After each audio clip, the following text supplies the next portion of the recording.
Promoter Frank Warren maintains that undisputed heavyweight champion Alexander Usyk shouldn't be stripped of his IBF title because he's currently suspended due to the tough fight he just endured against WBC champ Tyson Fury last Saturday night in Riyadh.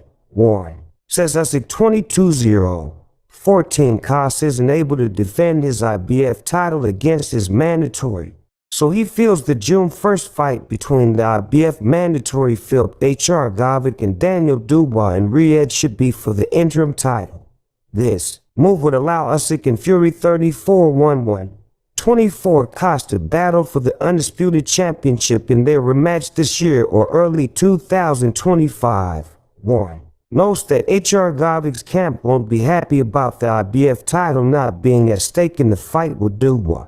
Usyk has already asked the IBF for an exception to allow him to keep his belt for his next fight against Fury.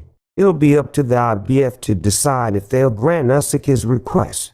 If they do, H.R. Govic and Dubois will meet without a title on the line next Saturday night in their 12-round contest on the 5v5 event at the Kingdom Arena in Riyadh.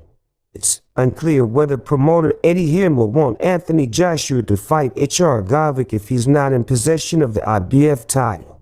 Without the IBF strap, H.R. Govic brings only risk and zero value to Joshua.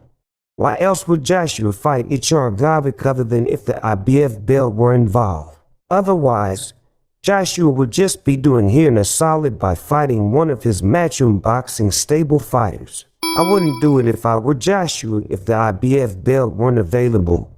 All things equal, Joshua would destroy H.R. Govic, but who knows what could happen if he gets nailed by one of his rabid shots.